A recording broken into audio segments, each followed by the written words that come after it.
네, 귀한 찬양 감사드립니다.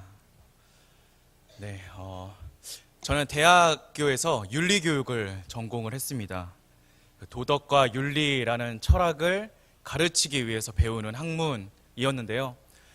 저를 딱 보면 아시겠지만 저는 뿌리 깊은 양반 가문의 자손이어서 저는 그 동양 철학을 굉장히 좋아했습니다. 그리고 상대적으로 좀 서양 철학이 저에게는 약간 애증의 관계 같은 느낌이었는데요. 가까이 하고 싶은데 가까이 할 수 없는 그런 서양 철학. 그런데 그 가운데서도 그나마 제가 좀 흥미를 가지고 공부를 했던 부분은 서양 철학의 시작이라고 하죠.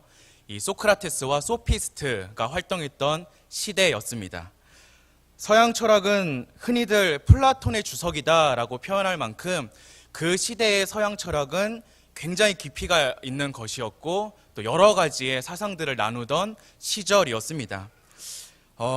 하지만 학문적인 서적으로 그들을 만났기 때문에 제가 가지고 있는 세계관, 다시 말하자면 기독교적인 세계관에서 그들의 사상과 철학을 어떻게 받아들여야 할지 좀 고민을 조금밖에 못했던 것이 사실이었습니다.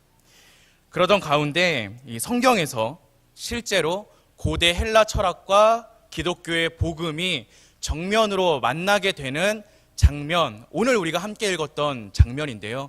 이 장면이 저에게는 굉장히 색다르고 굉장히 많은 의미를 던져주는 장면이었습니다. 오늘 본문에서 바울은 아덴이라고 부르는 지금의 지명으로는 아테네라는 땅에 도착하여서 도시를 바라보게 됩니다. 유구한 전통에 빛났던 고대 사회, 그 가운데서도 지성의 수도였던 아테네.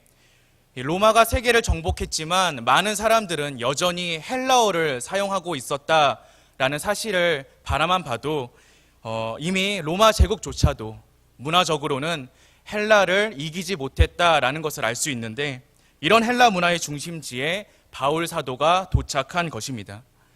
그리고 바울이 성에 도착해서 처음으로 마주한 것이 무엇이냐? 온 성에 우상이 가득했던 것이었습니다. 그곳에는 우상이 넘치고 또 넘칠 정도로 가득했습니다. 지금 우리가 예술 작품이라고 감상하는 많은 것들, 그 모든 것들이 그 시대에는 우상으로 섬겨졌던 것이었습니다.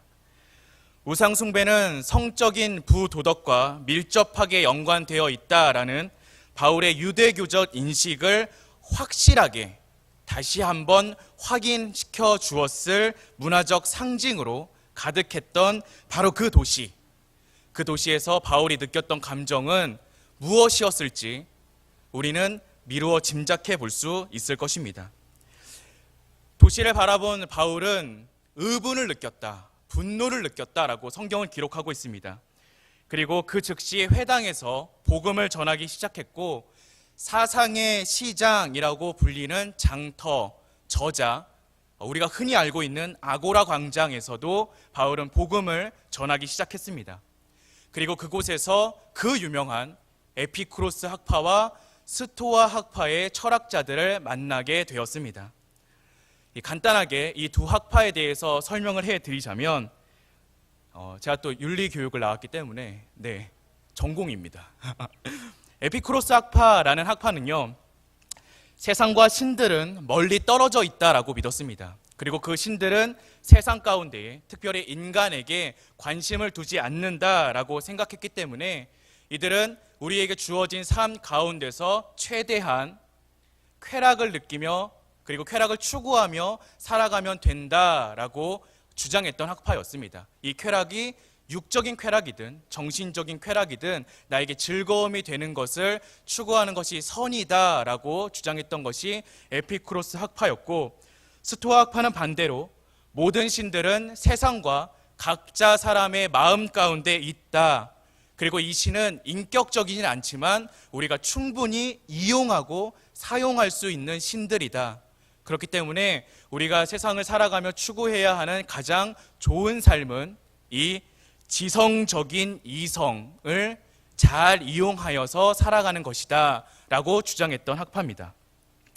좀 쉽게 말씀을 드리자면 에피쿠로스 학파는 쾌락주의자, 스토아 학파는 금욕주의자라고 생각하면 될 것 같습니다.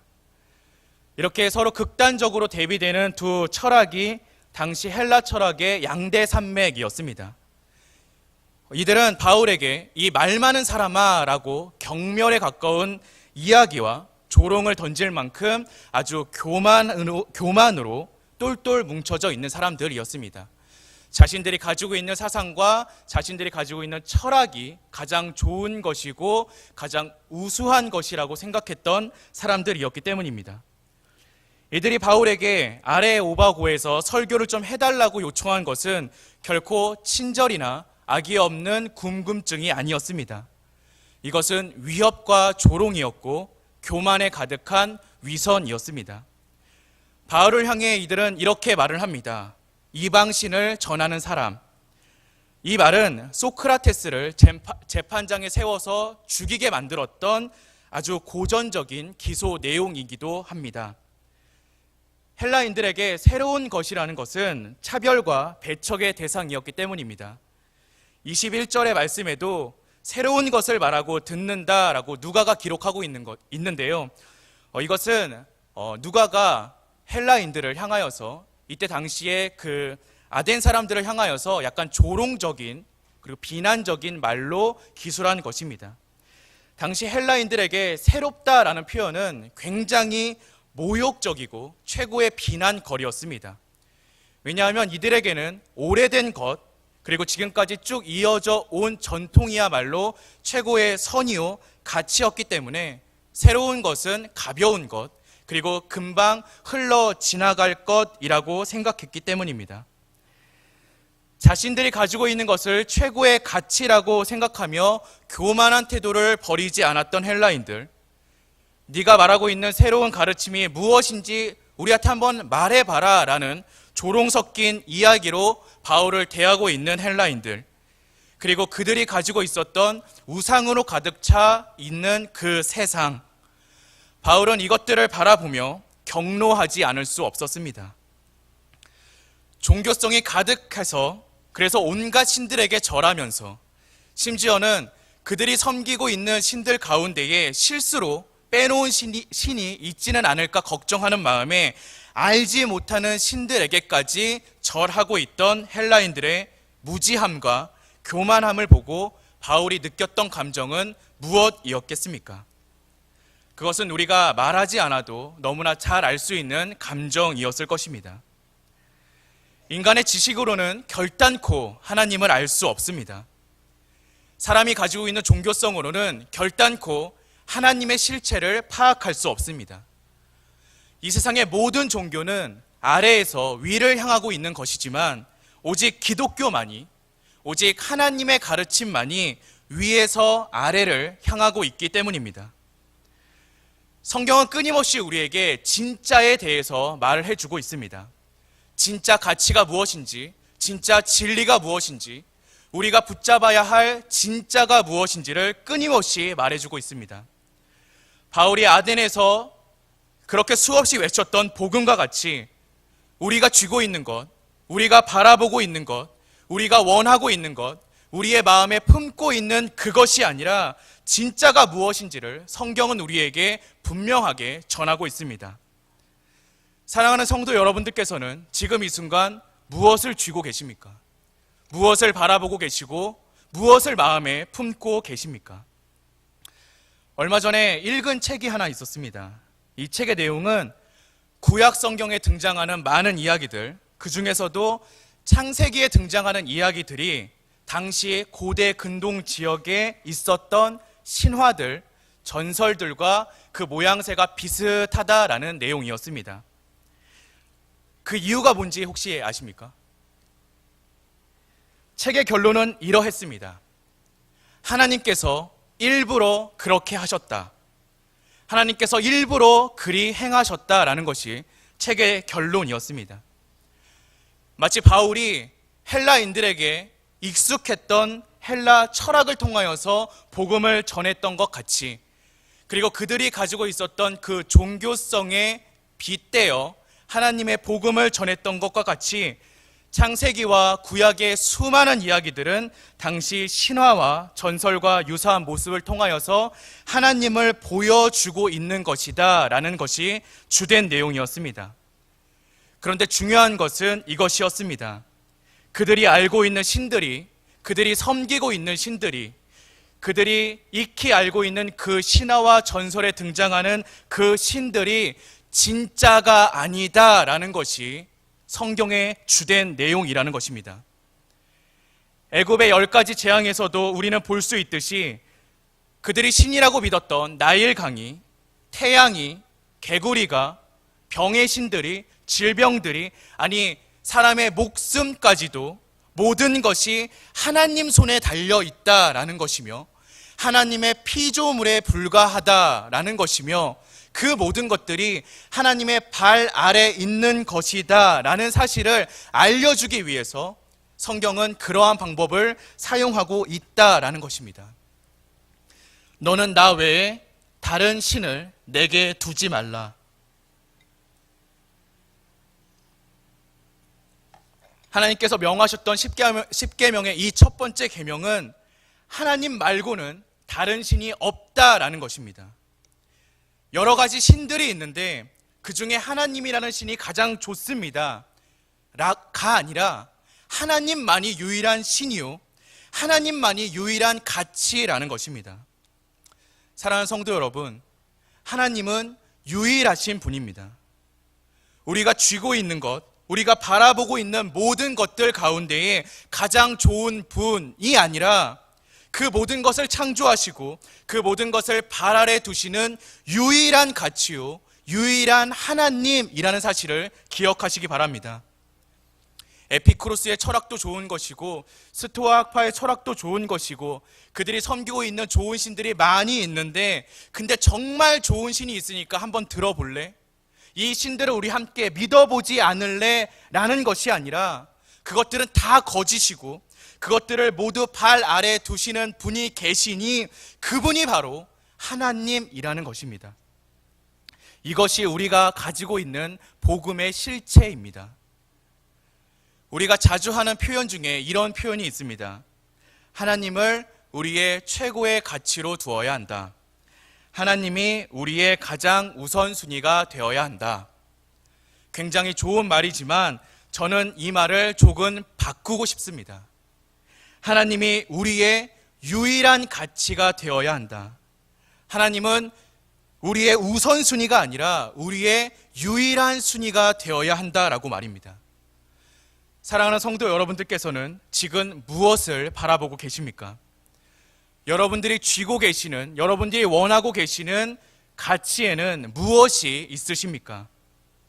재물, 명예, 권세, 자식들의 출세, 나의 영광, 그런 것들을 여러분들의 가치로 삼고 계시지는 않으십니까? 아니 혹시 우리의 건강과 우리의 생명이 나의 가장 중요한 가치에 가 있지는 않으십니까?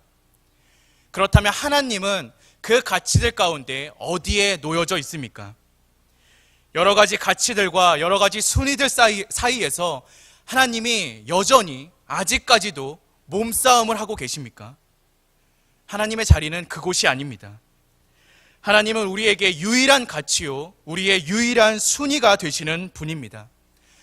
하나님이 아닌 모든 것들은 하나님의 발 아래 두어야 합니다.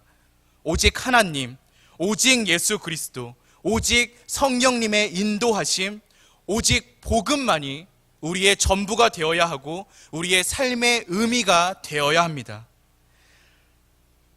사랑하는 성도 여러분, 아덴에 들어섰을 때 바울이 느꼈던 분노는 어쩌면 슬픔의 다른 표현일지도 모르겠습니다. 바울이 보기에 아덴이란 도시가 얼마나 속상하고 얼마나 서글픈 도시였겠습니까?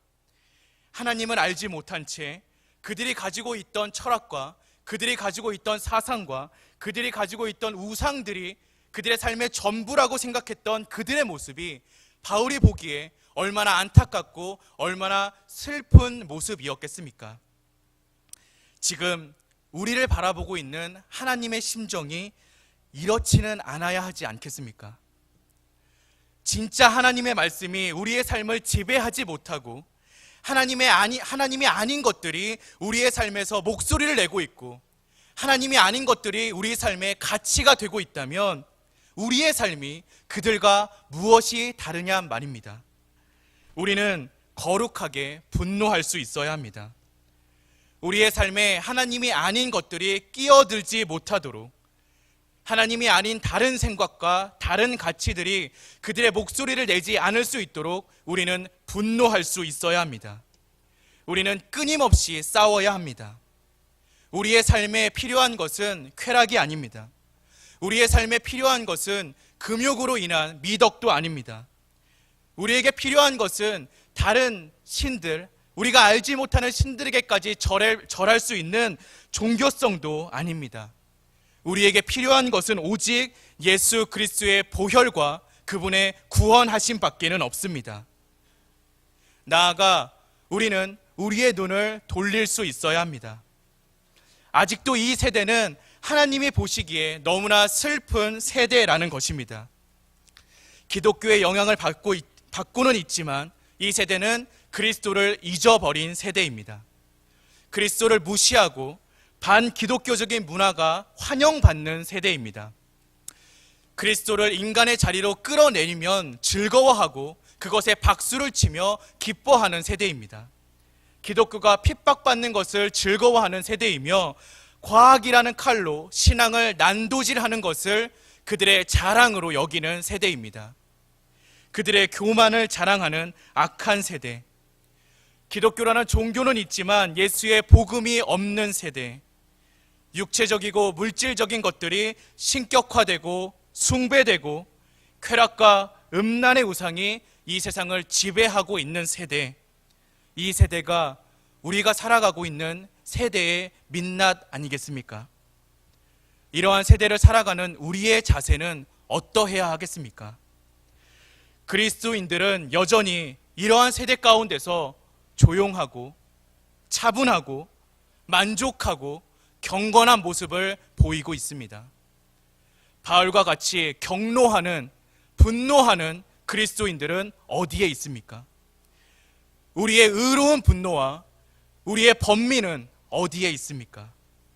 복음을 위하여서, 하나님을 위하여서, 진리를 위하여서, 저 우상을 향하여서, 이 세대의 저 가치를 향하여서 분노하는 사람들은 어디에 있습니까? 사랑하는 성도 여러분, 우리가 이같이 분노할 수 있어야 합니다. 우리가 복음 위에 굳게 서 있어야 합니다. 이 세대의 수많은 우상들을 바라보며 견딜 수 없는 아픔과 견딜 수 없는 속상함으로 분노하는 그리스도인들이 되어야 합니다.